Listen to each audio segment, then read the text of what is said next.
Let's bring in Dr. Peter McCullough, Chief Scientific Officer with the Wellness Company.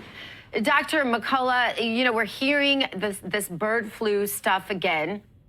I tend to be such a skeptic of anything they say these days. They're saying, now I know that some of the companies that had taken antibiotics out of their chicken product have now put it back in because of the bird flu. Some saying they're not going to do it. A lot of Americans saying, I don't want antibiotics in my chicken. What say you?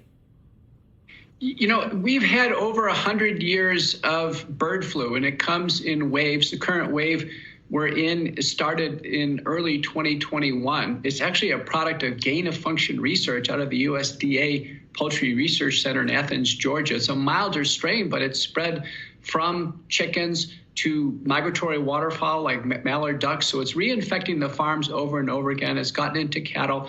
It is very mild. I attended the bird flu summit at in Arkansas, and I can tell you they've counted about 10,000 chicken deaths due to bird flu, yet there are about 10 million chicken deaths due to biosecurity measures of actually culling or intentionally killing the chickens. And this practice has to stop. It's raising the price of eggs and of chicken. We don't need additional antibiotics. We simply need to let the animals, as well as humans, develop natural immunity.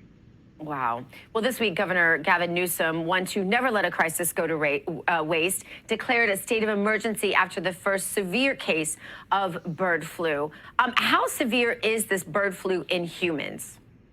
It's been very mild. There's been cases of conjunctivitis or eye irritation. The man who got ill was in Louisiana, and he had dead birds in his backyard, apparently handled them. He had a big inoculum. He's got medical problems. There was also one more severe case in Canada in a teenager. And I can tell you, we can treat this very easily on the first day with oseltamivir and 3 other antivirals. Secondary antibiotics are used.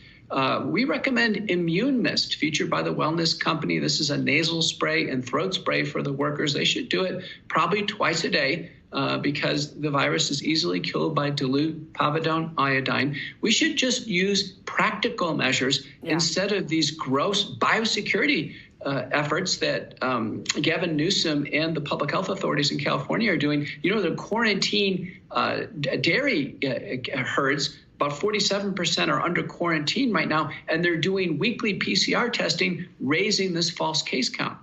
Yeah, and I use that Wellness Company Immune Mist when I fly as well, because I figure I'm breathing in all that stuff. It's just a good way to prevent. And I can tell you, I used to get something every single time I flew, and now I don't. So there's my testimony to that. But I wanted to ask you, I had 2 children sick this week with the flu, and apparently I wasn't having them use the Immune Mist, or they don't do it when I tell them to. Even the nurse recommended that I had come for IVs, recommended that I use Gatorade. My spider senses go up when I hear use something with a bunch of sugar in it for electrolytes. I instead resorted to tea and honey, as I mentioned in my intro to you.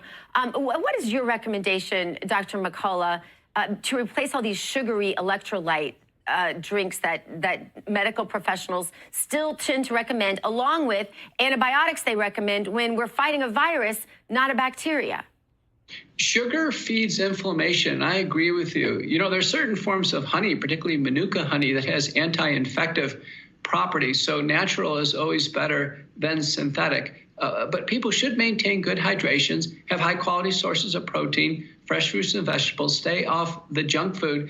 And antibiotics are needed when there is a secondary bacterial infection. And you know that's when the phlegm becomes very purulent, and it's typically 5 or more days into the viral illness. But viral illnesses are self-limited, and the body needs to develop natural immunity. The nasal sprays and gargles clearly are preventive. I'm on a ski vacation right now. We're doing it twice a day, everybody here in the condominium, and we have made a pact not to get sick. I love that, Dr. McCullough. I love that you confirm. It's like my instincts are always right in line with whatever you're saying, and I appreciate so much that you guys are being so proactive in this. You don't need to take an antibiotic the minute you come down with a cold. As you're saying, bacterial infections are what antibiotics fight. Doctors have overprescribed them, leaving us really just wide open, right, to not being able to have antibiotics even be effective anymore. So wait until you know it's a bacterial infection before you try to fight it with antibiotics. In the meantime, use all the good products that are out there from the wellness company.